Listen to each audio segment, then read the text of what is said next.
Back to Immanuel Kant. Last time was purely introductory, trying to get a handle on his project,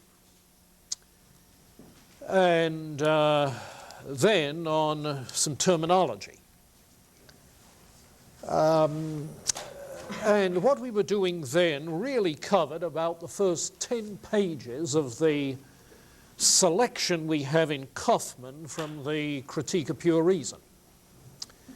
I hope in your reading you've discovered the similarity. Not much point in my trying to say that unless it helps introduce you to that material.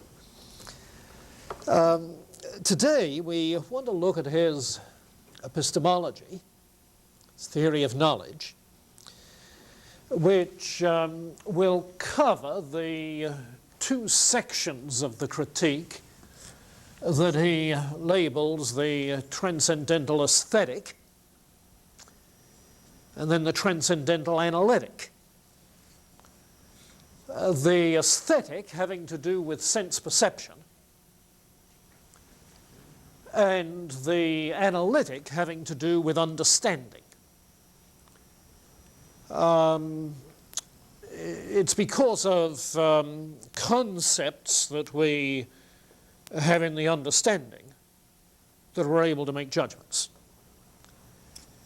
It's because of the a priori structures of perception that we're able to have clear perceptual ideas, sense perceptions, clear and distinct ideas of that sort. So keep that distinction clear. You notice that in the transcendental analytic, dealing with understanding, we're dealing with the faculty of thinking as distinct from the faculty of sensing.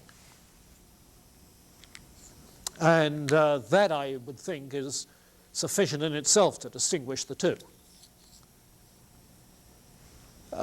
His point is that we don't start thinking in generalized or abstract terms about the natural world or the self, or even start thinking about God without having at least some input from the faculty of sensing, which precedes understanding. So that you find that Kant says that concepts without percepts are empty, and percepts without concepts are blind. You see, if a concept is an abstract general idea, and we've heard about abstract general ideas from Locke and Berkeley and Hume, concepts like cause and effect, like substance. But those concepts, those abstract general concepts, are empty, have no content, apart from percepts, that is to say, particular sense perceptions. But on the other hand, percepts without concepts are blind. You see, they have no meaning. They don't know where they're going. They don't contribute to anything. So we have to not only distinguish the faculty of sensing from the faculty of thinking, not only distinguish sense representations from abstract ideas, but we have to recognize that the sense representations are prerequisite for developing abstract ideas. They're connected. Now, having said that, you can perhaps get a handle on this terminology that I've put over here, which he spells out in a particularly dense section. You'll see it if you haven't discovered it already, where the term Anschauung, I suppose literally insight, is the term that's usually translated intuition, where intuition is awareness. Whatever it is we're directly aware of is known by intuition. And of course, in the tradition since Locke, what we're directly aware of is our own ideas. So our intuitions are of ideas or sense perceptions. You see. Anschauung, intuition. You'll find that term used throughout the critique. Keep its awareness in mind. It refers to the mental act of being aware, conscious of. The mental act. As distinct from the mental content, which is what John Locke called an idea, a representation of something external. And the act and the content are to be distinguished from the faculty, the capacity that we have to sense. Sinnlichkeit, the faculty. Sensibility is the way it's translated, which isn't a very good English term considering how we use the word sensible. It's not a very sensible term in that sense of sensible.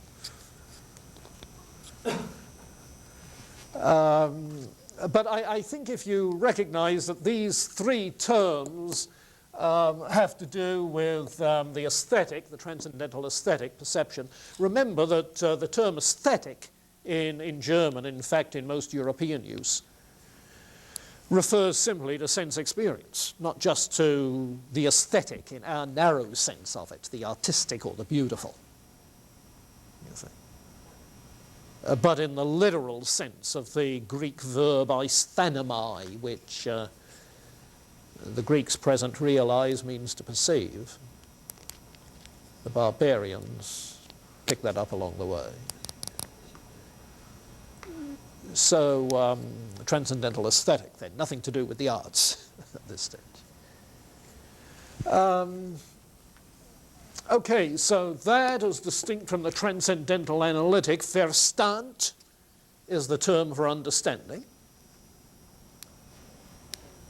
Reference to the faculty, thinking.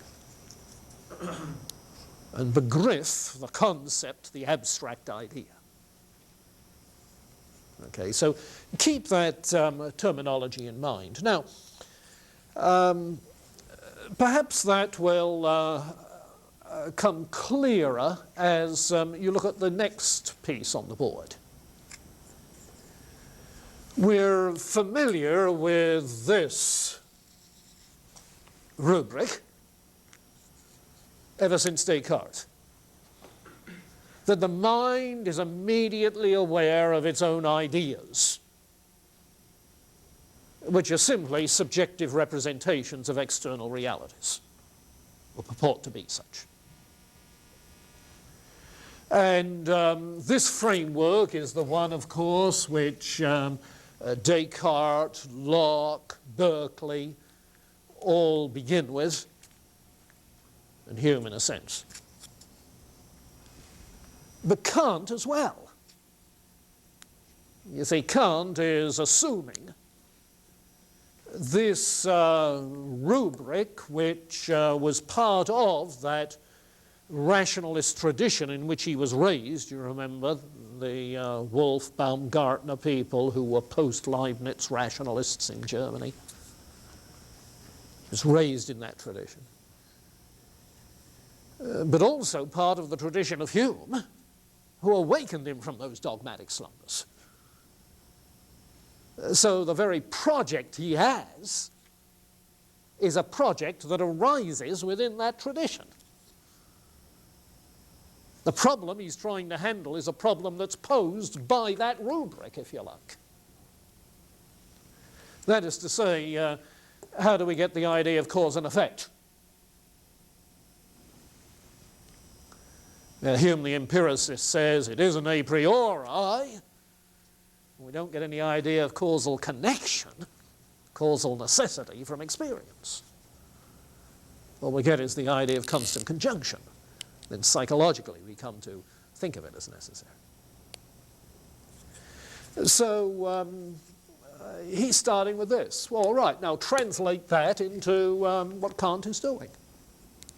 And if what we're talking about is ideas in the sense of sense perceptions, okay, then our perceptions of things, according to Kant, are the confluence of two things. The raw input, raw, unprocessed sensory stimuli, on the one hand, and the form that the mind gives, that the faculty gives to this. That is to say, John Locke's claim that in sense perception the mind is a blank tablet, tabula rasa, blank tablet, is false. It's not that we have innate ideas, like Plato said, or self-evident concepts like Descartes thought.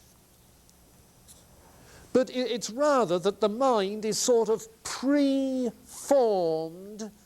to handle things sensorily. If you want an analogy other than a tabula rasa or a blank cake of wax on which things leave impressions, think of a violin case that's really made to fit the violin. You see. Or think of an ice cube tray, better still, into which the raw, unprocessed sensory input flows and comes out, shaped, formed, so that you can get a mental handle on it. So the perceptual experience we actually have, what we actually experience, is formed, structured sense experience that somehow or other has come together in unified fashion. Now, notice how far-reaching that is. Our sense perceptions are itty-bitty things, according to Hume. That is to say, we receive simple impressions. Beep, beep, beep. No connections between them, no relationships given. They're completely atomistic. How then do we perceive those three beeps as one when they're speeded up? Now, how do we get from A to C? We do. You see. And of course the physiology of perception seems to be in terms of stimulis, atomistic stimuli to the sense organs. So in terms of the atomistic nature of sense impressions, there is no coherence, unity, structure, order. And then, of course, we have 5 different senses with no given relationship in the human tradition, no given relationship between the eyes and the ears, the nose and the taste. And yet somehow or other, warm, delicious food. All 5 senses are involved at once. You see. The colour, the smell, the texture that you feel, You taste it. The sound of it sizzling as it comes to you. You see, it's all one. Are you ready for it? What we have is unified sense experience. You see, that's why Aristotle talked of an additional sense, the sensus communis, the sense that is in common to all five senses. Well, somehow or other, Kant is trying to explain the same sort of thing. The cohesion, the unification, the interrelatedness of all the atomic bits in one more holistic sense experience, sense perception. So then, if the empirical input comes to us atomistic, bombardment, one booming, buzzing confusion bombarding you, every sense, you see, somehow or other this gets sorted and ordered. So our faculties must provide some sort of structure, a filter, lens, whatever metaphor you want.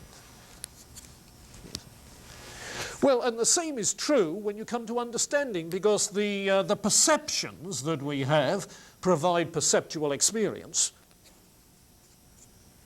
But how do we get from individual perceptual experiences to general abstract ideas?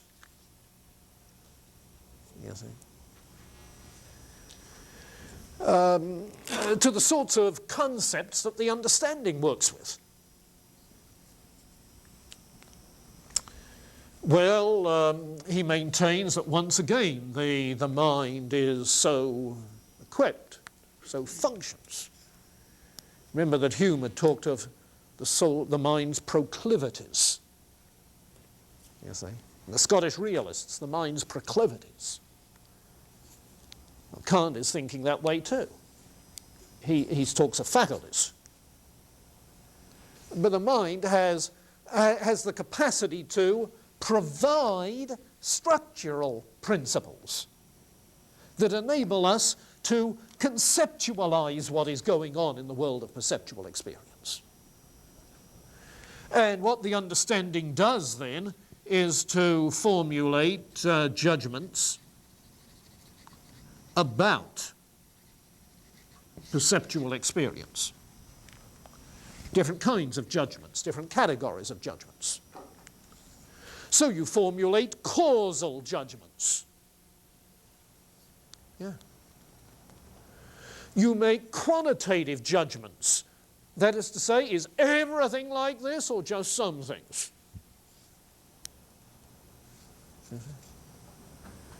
But you make different kinds of judgments because you've learned to conceptualize, to categorize. And the categories are not empirically derived. They're what the mind provides. There's nothing in experience to provide you with categories. And again, if the notion of categories seems new, it ain't. Remember, Aristotle had his categories: substance, quality, etc. 10 categories of thought, 10 categories of being, you see, corresponding to each other. Categories are simply ways in which we think. So that the mind is not just a random thinker, but it's a channeled thinker. We think along certain given channels. This is the way we're made. It's not only the Newtonian world of physics that is ordered,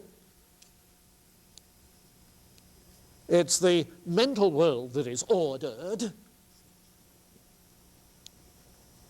In fact, the order is transferred by Kant to the mental world, because it turns out that these categories are really Newton's categories, Newton's concepts. So the structure of the Newtonian universe is a structure we have given to it. Whether that's the way it is there in itself, we don't know. You see, we've structured the world that way. We talk of it in terms of space, time, cause, effect, matter, substance. There are categories. You see. So he's working with this Cartesian framework, but instead of the mind being passive in the whole business, as it was for Locke, the mind is the active contributor. You see? It's the mind that structures experience and thought. It's the mind that creates its own meaningful world. Whether the world as it is in itself is meaningful, we don't know. But by the time we experience it and think about it, it's at least meaningful to us. That's why science is possible. What science is talking about is the world as we experience it. The phenomenal world. Not necessarily the world as it is in itself, the noumenal world. Okay, now that's intended to tie in this new step today to what we were talking about last Friday. Does that do it? Okay. Questions? Comments? Before we look at it in more particulars. Ryan? The categories which we have in our minds that have given us this Newtonian outlook through which we can process the sense data and categorize in this way, would Kant say that these are universal or that we're born with them? Yeah. Does it later get developed that they might be learned or cultural? Well, you see, it is these forms and categories that he says are a priori. And a priori for him means that they're universal. They're not just cultural. They're universal and they are necessary. That is to say, we cannot think otherwise. There's a logical necessity to it. So that simply explains why it is that everybody sees things alike. Yeah. Differences of individual experience don't change the fact that we all have spatial experience. We all think in causal categories. That's always there. Can't avoid it. Why couldn't Hume avoid it? Here you are. You can't avoid it. Okay. David? So Aristotle said that it was because of the natural order of being that we get categories because they're actually in nature? Yeah, that's a good point to make. That whereas the categories for Kant are simply categories of thought, for Aristotle they are categories of reality as well as categories of thought.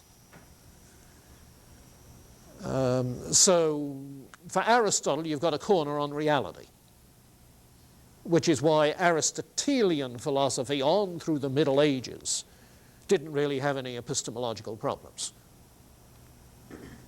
You see, if you've got categories of thought that coincide with the structures of reality, then what is rational is real. What is real is rational. You've got a corner on it. Kant doesn't deny that our categories are the categories of reality. He says we've no way of knowing. You know, how do you know if the tree that falls in the forest when there's nobody around to hear, you know? It's the same sort of thing as with Berkeley. How would you know? Esther? So you say that categories are a Right? So that means that the framework of everyone's grid. Is the same. Okay, then, like if you think of Euclidean and non-Euclidean geometry. Yep. You've got both of them represent models of Yeah. the world, Yeah. but yet they're very, very different. So how would Kant respond? Well, I think he'd be surprised that there were non-Euclidean geometries. I think that would be his first response, because non-Euclidean geometry is a product of what, late 19th century? I think I'm right in that. Lobachevskian, Riemannian geometry, which differ from Euclidean in that the fifth postulate is different. Euclid's fifth postulate, you remember, the parallel straight lines never meet? Well, in non-Euclidean geometries, they either converge or diverge. And as a result, you get all sorts of queer, by Euclidean standards, results that are far more useful than Euclidean geometry when it comes to vast reaches of outer space. You see? So non-Euclidean geometry does have its use when you're dealing with what's called the curvature of space. You see? Obviously, Descartes' philosophical method was the method of Euclidean geometry.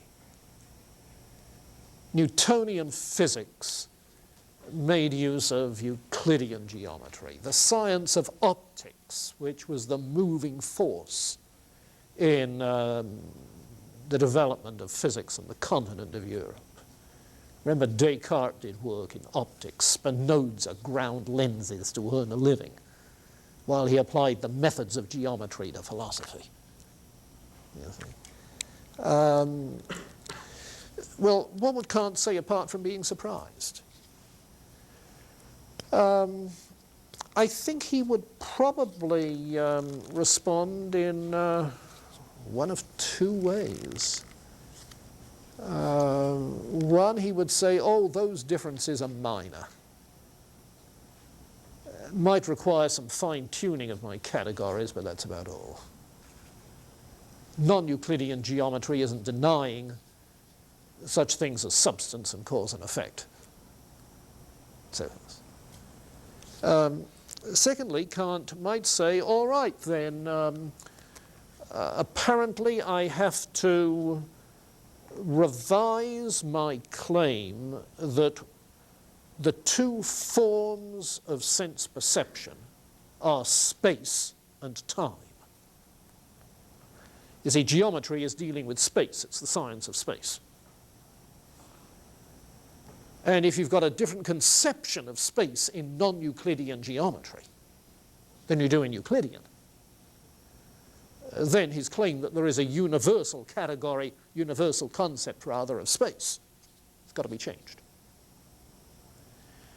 So I think most people who follow the Kantian line tend to think less about a priori forms of sensibility, space and time, and to emphasize simply a priori categories of understanding. Get it? You see, so that the forms of space and time are perhaps learned. Subsequent neo-Kantian thought, because there was a neo-Kantian movement through the 19th century, revived in late 19th century, influential on into early 20th century, existentialism grew out of it. Later neo-Kantians see these categories as learned, culturally acquired, transmitted. Learned in the course of experience, changing with the course of experience. Max Weber, for instance, in the cultural side. Well, in that case, what you get is a relativizing of the structures of thought, you see. And that obviously makes it a lot harder to maintain that there is any objective truth in science. Because if the categories are culturally influenced, you have an even greater problem about identifying any objective points of reference coinciding with them. Yeah. And so in that way, it's the neo-Kantian movement relativizing a priori grids that led to the cultural relativism, to the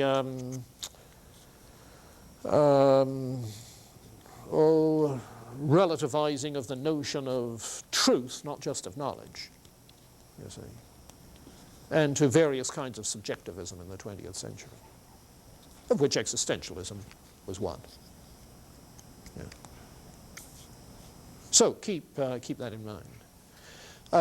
Which reminds me, I said last time I was going to start today by commenting on the influence of Kant, and I guess I forgot about that.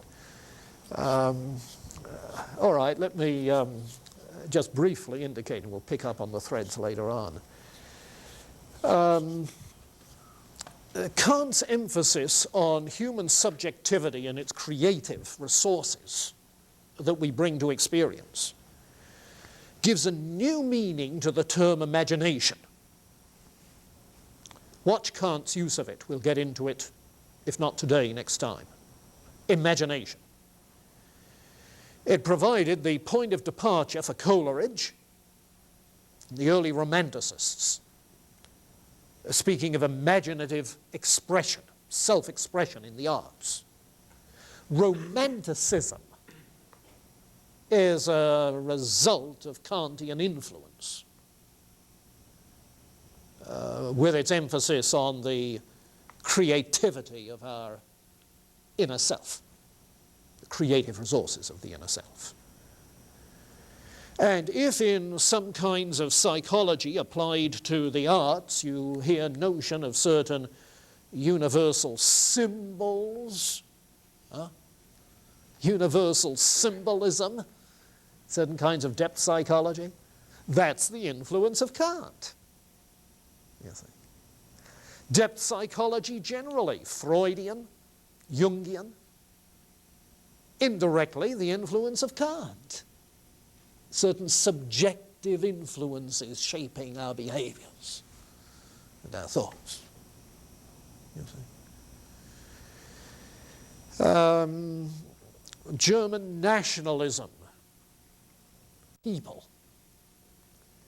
Now get over the individualism of the 18th century into a more corporate sense of identity in the 19th century, and the inner spirit of that corporate identity has all of the Kantian creative power bursting out all over. And 19th century nationalism is indirectly the influence of Kant. Expression of romanticism at the national level. A romanticized view of nation. Manifest destiny and things of that sort. 19th century romanticism. You see. German idealism, Hegel, such like. Yeah, ultimately the real is of the nature of mind, creative thought. Where do they get that idea? Kant. Existentialism? Yes, we live in a world of bare, meaningless fact, and we have to create our own meanings and our own value, our own selves, in fact, according to Sartre. You know, you can't read Sartre without hearing faint echoes of Kant that would make him turn over in his grave. So forth. Or go on to the postmodern movement in our day.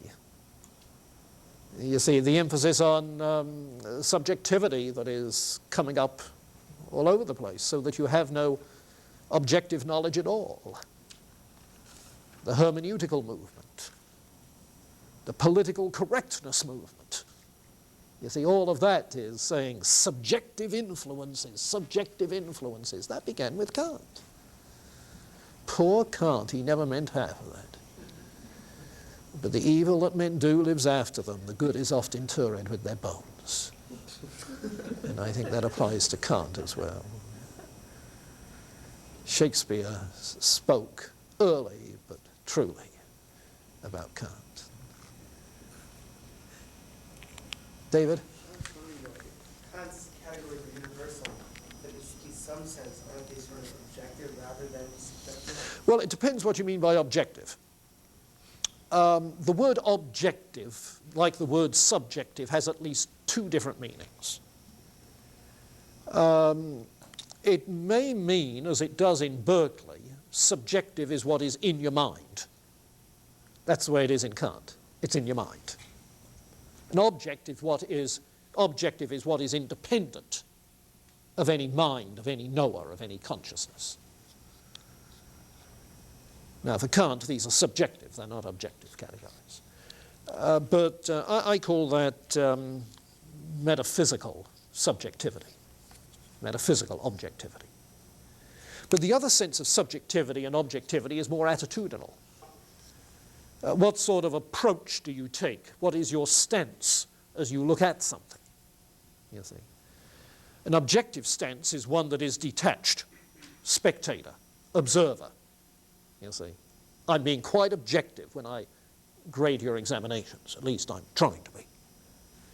Say all the nasty things you like about Kant and about me. I try to stand back and be objective. You see.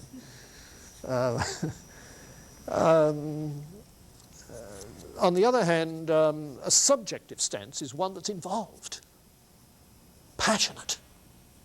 I care. You see. Now that is the Kierkegaardian sense of subjectivity. When Kierkegaard talks of a subjective path, he's talking of passion, being concerned.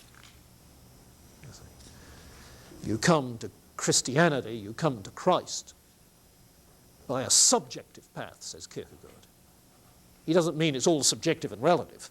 No, he means you can't come without the passion of faith, of love, of hope. You're not coming otherwise. Yeah. So, distinguish those two senses, the attitudinal and the metaphysical. Esther?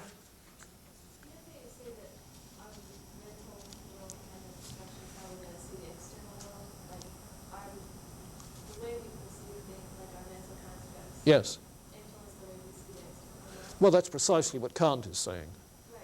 So are those forms already there and They're not in the external world. We've no way of knowing.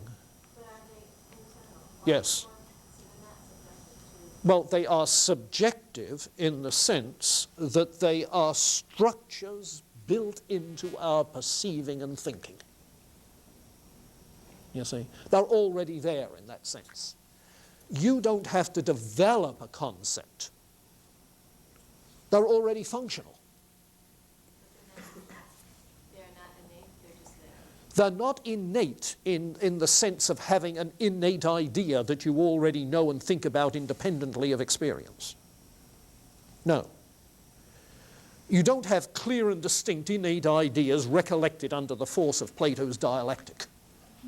No.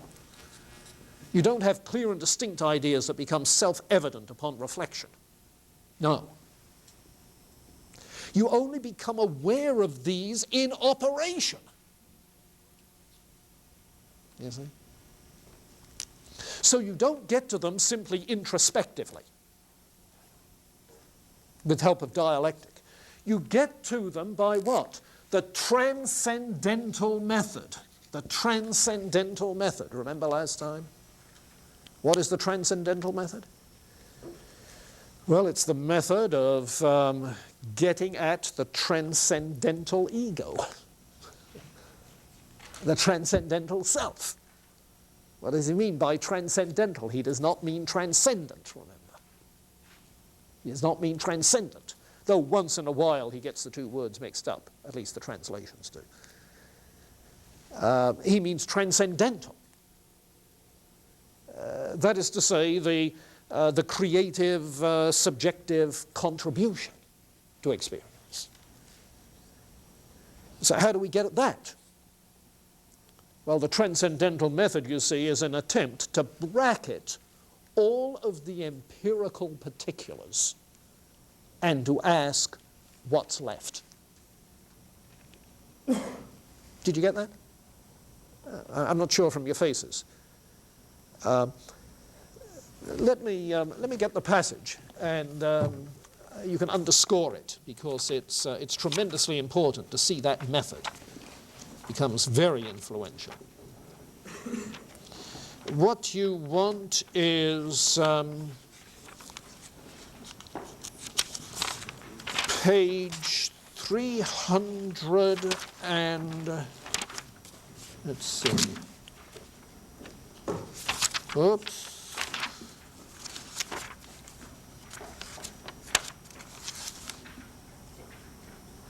Yeah, 372, first of all.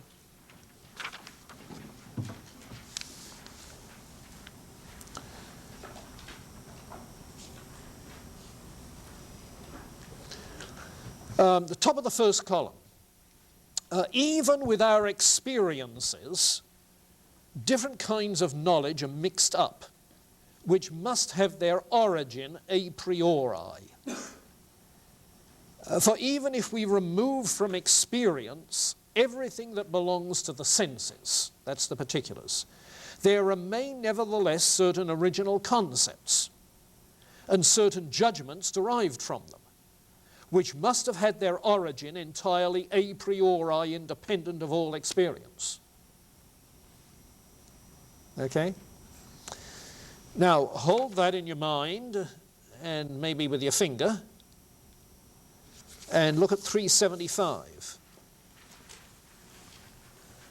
I call all, second column in the new paragraph, 375, I call all knowledge transcendental, which is occupied not so much with objects as with our a priori concepts of objects. Okay? So it's not going to be a method that talks about the external world, but about this a priori grid, this lens, these subjective structures. A system of such concepts could be called transcendental philosophy. And that'd be a huge undertaking.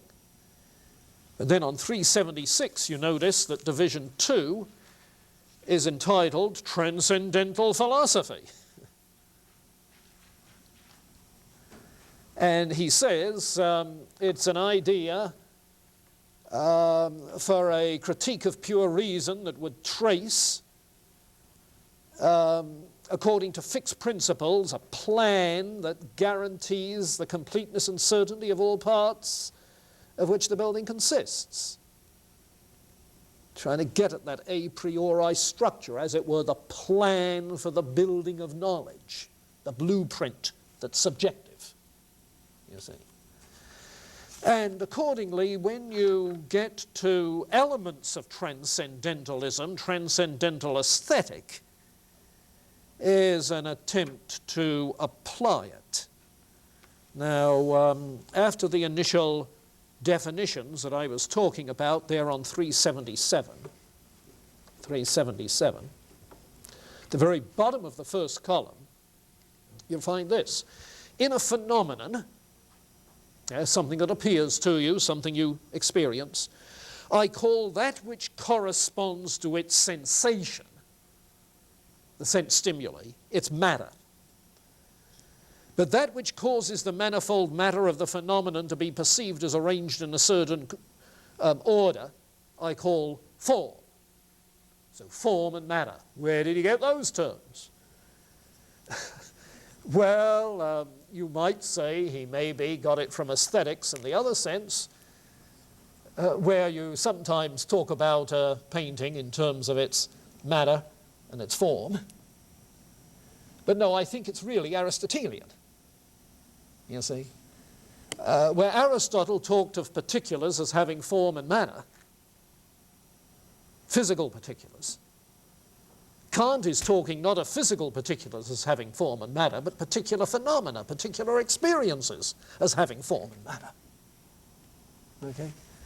So the empirical input, that's the matter of it, the subject matter of it, and here's the form. You see, the form and the matter. So now what he wants to do is to lay aside, to bracket, to put out of consideration the matter, the content of the experience.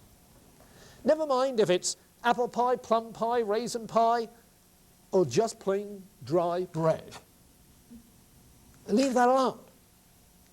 What is it that is the structure of the experience of such things? You see, never mind particular colors, particular shapes, particular smells, etc. What's the structure?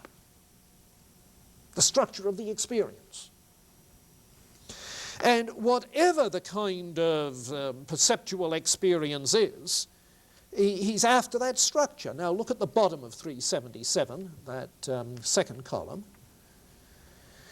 or rather halfway down the column, second column. If we deduct from the representation, from the Vorstellung, and you deduct from the representation, the Vorstellung, what belongs to the thinking of the understanding, substances, forces, divisibility, there still remains something of an empirical intuition. An empirical intuition, the Anschauung. Namely, extension, form. These belong to pure intuition a priori, regardless of what particular form there is. How large? How small? What shape? What they all have is spatial extension. Two-dimensional, three-dimensional spatial extension. And so there is a pure, not a mixed, but a pure intuition a priori without a real object of sense or sensation. A pure intuition that exists in the mind as the form of sensibility. You see.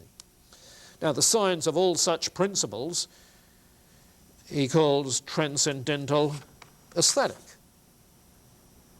And so top of 378 in transcendental aesthetic, we must first isolate sensibility by separating it from the understanding, and then we must separate all that belongs to sensation so that nothing remains but the pure intuition, the pure form of the phenomena. The only thing which sensibility a priori can supply. And it appears that there are two pure forms of sensuous intuition: space and time. Now, remember, space and time for Newton were objective realities. For Kant, they are subjective forms of sensibility, forms of sense awareness. Huge change right away. He is subjectivizing the space-time structure of things. Now, let me add a footnote that looks on ahead. This is going to be very useful to him later on. When he's dealing with freedom and determinism. In a Newtonian world of space-time causal mechanisms, how can there be such a thing as freedom? Freedom of choice, freedom of will. Easy. If the space-time structure is something which is subjective, you can have objectively real freedom. So his distinction between phenomena and noumena, appearance and reality, makes it possible for him to have real freedom of the will, real objective moral obligation, a real God, which would be problematic were it not for the subjectivity of those forms. See where he's going? Yeah, he was raised a German pietist. While he didn't remain very pious, he at least seems to have retained concern for things like moral law, freedom and moral responsibility, and a divine moral lawgiver. And he wants to make room for that in a Newtonian universe. a Newtonian universe that is locking everything into causal mechanisms of a material sort in a space-time world. So if he can argue that that world of physical causes, space-time nature, is simply a subjective structure we impose on experience, you see, all the rest is possible. You see, so the conclusion of the critique of pure reason is going to be, well, there's a lot of room to believe other things. And in his other two critiques, critique of practical reason, critique of judgment, he goes on to argue for the other things. Well, the Transcendental Method. Does that clarify, Esther? You look sort of dazed, but let's take it as it does. Now, what he's arguing, let's make sure we have it, is that space and time are not objective realities. Now, I suspect that this is the sort of thing that shouldn't take you by surprise. Because if by space and time you mean Newtonian conceptions of space and time, and if you're up to date on your physics, then you don't believe that space and time, what we think of as space and time in terms of modern physics, is simply relational possibilities. There's no such thing as an infinite expanse of empty space. That's nothing. The only way we can talk meaningfully about space is when there are physical events occurring and there are some sort of relationships that we call spatial relationships between them. Space is simply an abstraction referring to all possible such relationships. You see. Time isn't a thing. It's not made of elastic. You see. Time isn't a thing. It's an abstraction that refers to relationships between events. You see. Yeah, and you know perfectly well how the relationship is very funny. Time can drag, or it can race, as it does in philosophy courses, or it can stand still. You see? Yeah. There's no such thing as a fixed realm of time. Well, hadn't Berkeley said that from an empirical standpoint? You see? All right, now Kant is picking up, as it were, on that and saying, well, what are space and time? They're just subjective structures that we organize experiences with. Subjective structures. Our faculty of sensibility is so made that we experience things sequentially. Beep, beep, you know, and you expected a next one. Beep. Because we've learned to think sequentially. You experience my former 3 beeps sequentially. You see. And you also know that after those 3 beeps, I gave you a brrr. So there it is. You see? But it's our subjective structuring of things in those relationships that he's talking about. And any Newtonian conception of time has no objective counterpart. Space and time both. And you'll find in reading the aesthetic that it's pretty obvious what he's saying. Look on 378, second column. Space is not an empirical concept derived from external experience. 378. And then number 2 at the bottom of the second column, space is a necessary representation a priori, forming the very foundation of external intuitions. And a couple of sentences later, it's a condition of the possibility of phenomena, not a determination produced by phenomena. Now, space isn't something produced by the sensory input. It is rather what makes sensory input possible. It's the precondition. The Transcendental Method is trying to identify the preconditions that make experience possible. You see, what are the subjective preconditions that make it possible? And let's see, and then on the next column, number 4, space is not a discursive or general concept of relations of things in general. It's not a generalization, an empirical generalization. It's a pure intuition. It has no empirical content. You see. And then the conclusions that he draws, second column, space does not represent any quality of objects by themselves. Space is nothing but the form of all phenomena of the external senses.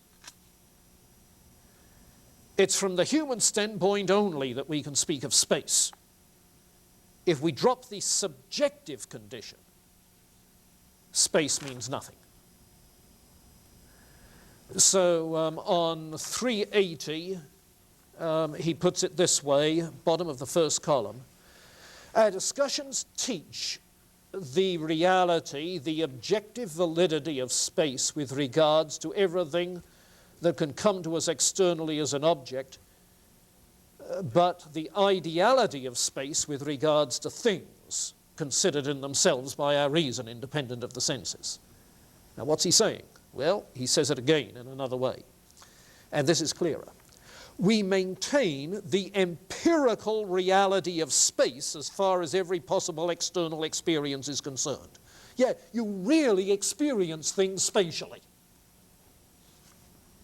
That's the empirical. In experience, it's real to you. In the world as it is for you, experience is spatial. In the world as it is in itself, it's not. You see, the empirical reality. But then he goes on, at the same time, it's transcendental ideality. That is to say, space is nothing if we leave out of consideration possible experiences and accept it as something on which things by themselves are in any way dependent. No, it's nothing. It's simply an ideal that the transcendental mind has in ordering its experience. Now, the same is true almost verbatim with regards to time. And after the discussion of time, he gets to a more general explanation. And on 384, makes his conclusion halfway down the first column. Time and space are two sources of knowledge from which various a priori synthetic cognitions can be derived. Of this, pure mathematics gives us a splendid example. How come? Space, yeah, that's what geometry is about. The science of the idea space. You see, geometry is not about round balls. It's about geometrical objects such as circles and spheres. It's not about any line or triangle I draw on the board. It's about the ideal straight line or triangle. A straight line, in mathematical definition, has length but no breadth. In other words, it doesn't exist empirically. You couldn't see it. You see. A point has location but no dimensions in geometry. A point is not an empirical object.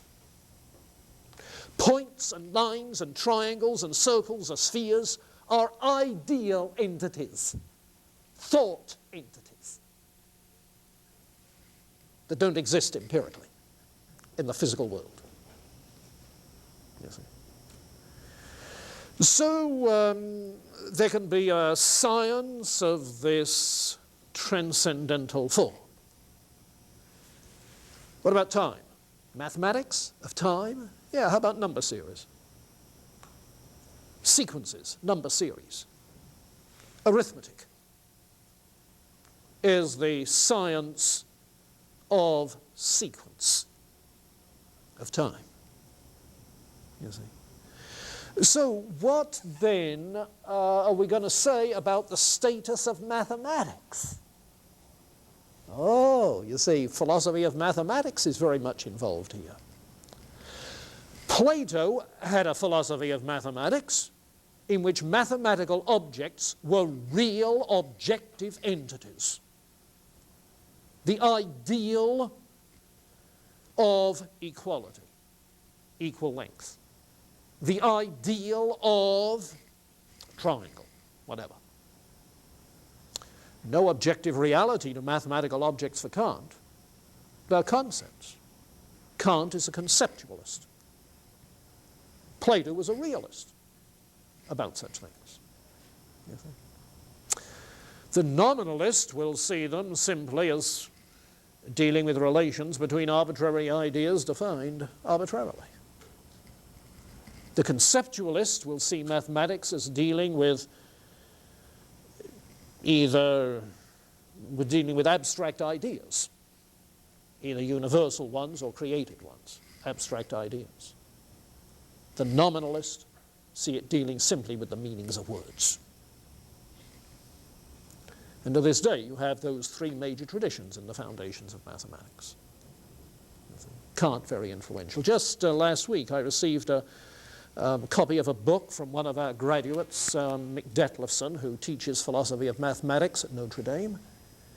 This is his second book. It's in the philosophy of mathematics, and he's dealing with precisely this kind of question. Well, the transcendental aesthetic. A couple of minutes. Questions? Then let's call it a day and come back next time to the analytic.